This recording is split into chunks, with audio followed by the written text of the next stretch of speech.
Okay, so welcome to the second experiment. We call it experiment B. So the first experiment was the spherical capacitor.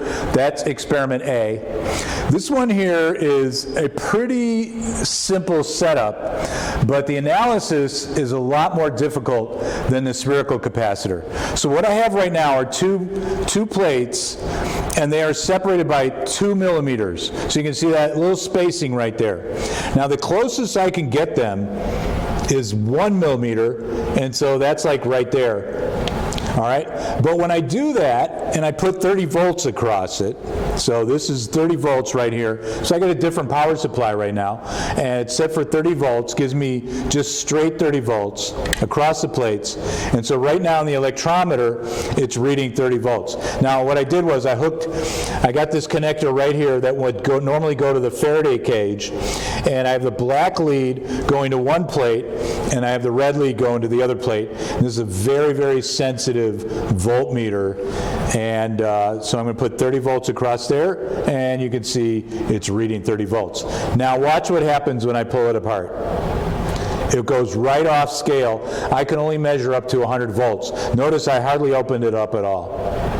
So keep that in your mind when you're trying to think about what is going on here, that the voltage is going up. Now remember, the charge is still the same because I removed the power supply. So when I remove the power supply, once I put the charge on there, the charge can't go anywhere because it's all insulated. So it's got to stay on the plates. All right? And then when I separated the plates, I've got these guns right here. Remember I showed you those last video. I take these guns and I move the plate out like that. So keep that in mind when you're thinking about what's going on. So it turns out that I'm a little too close for this experiment to show up on my voltmeter. So I'm going to zero this again, and I'm going to pull it out to 2 millimeters. Okay, so right there is 2 millimeters, and what's really nice about this experiment is the person working with you, as you pull this thing out, you could go like, okay, I'm at 1 centimeter, you read the voltage, 1.5 centimeter, 2 centimeters, 2.5, you can do it very, very fast. And you want to go out as far as you can, but the most important measurements are up close. Because as you saw, I hardly opened it up at all, and it was already at 100 volts. So you got to work really fast.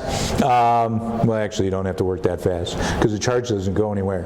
But anyway, you have one person collecting the data, and it's really easy. You just read the voltage here, and read off what the separation is, and get yourself like 10 good measurements. Now, I'm not actually going to do that, because I'm not recording the data. I have plenty of data to give you, but I will show you as I open it up what happens. Now remember, I put it on 2 millimeter separation to start with. So I'm going to zero everything out. I've got a little grounding wire, so I make sure everything's zero. I'm going to put the 30 volts back on here, like that, and now I'm going to separate it. And it's up to 82, and notice it's plateauing. See, it's not changing at all. It got to 82 and just stopped. Let me bring it back in again. You can see it's falling, falling, falling, back down. And by the way, if I go back to 1 millimeter, you can see it went to 18 volts. Remember, we charged it to 30. So if I go to 2 millimeters, it should go back to 30. There we go. We're right in the 30 range, right there. So you can see the charge on the plates has not gone off. Maybe a little bit. It's only at 78 now. What was it before? 80 what? 2? 82. Yeah. Okay, so that is the experiment. You're collecting the voltage as you move the plates around. Now there's one complication in this experiment, is that this capacitor is hooked up with the capacitance of the electrometer. Remember, we had to measure the capacitance of the electrometer to measure the charge that we put in the Faraday cage. So we actually have two capacitors we're looking at. This capacitance, though, is constant. So on the board here, we're measuring a total voltage that we can relate to a total capacitance, which is the sum of the parallel plate plus the capacitance of the electrometer. Now this is a constant, we're really not interested in it, but that's that number right there. But this is related to kappa, the dielectric that you put between the plates, times the area of the plates, which is constant, and divided by the distance of separation, and that's what you're changing in the lab. So you see, it's kind of an inverse relationship. But when you put in voltage, remember voltage is Q over V, and Q is a constant. So if I put that on the board here, let me put that right in here. So this is all equal to Q over the voltage. So this is your dependent variable, and this guy right here is your independent variable. So when you analyze the data, you're going to want to look at the lab sheet for the experiment, and they help you to analyze the data correctly. And it turns out it gives you very good results when you're all done. And you get your theoretical slope.